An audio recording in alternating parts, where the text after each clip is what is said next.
داشت موهای عروسکش را می‌بافت. به عروسکش میگفت من همیشه کنارت هستم، نباید از چیزی بترسی.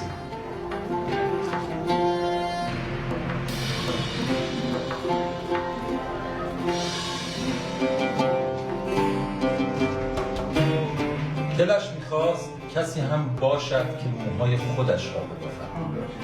دلش میخواست کسی هم باشد که به او بگوید وقتی که من هستم از هیچ چیز نترس.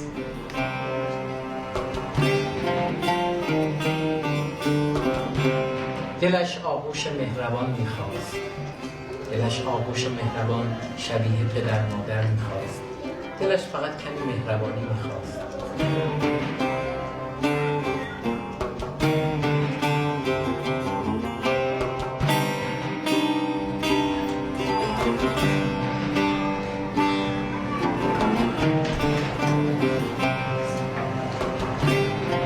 در دفتر نقاشی یک خانه کشید، یک به در که فرزندش به روی پایش نشسته و مادری که برای او قصه میگوید.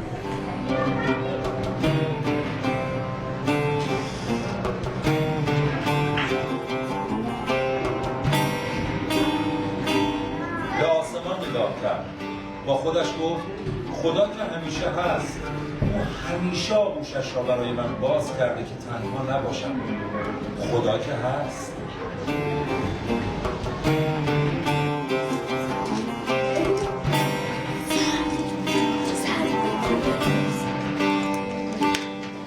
ابرهای آسمان به شکل نقاشیش در آمد. کودکی که بر روی زانوی پدرش نشسته و مادری که برایش قصه میخواد.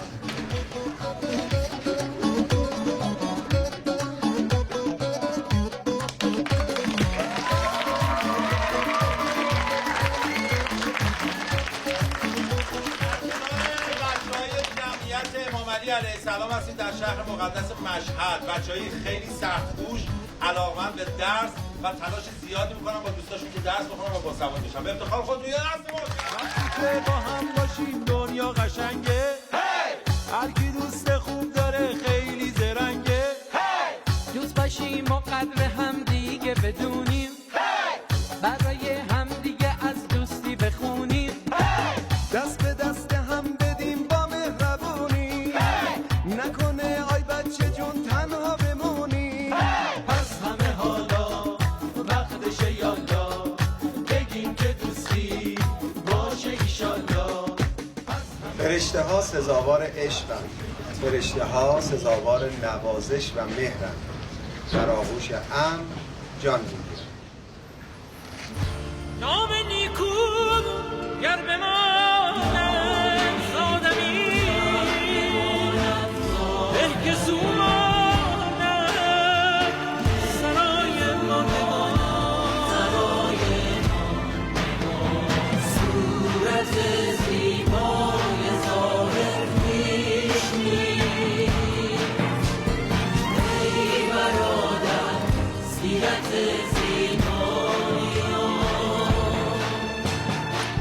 ای برادر سیرت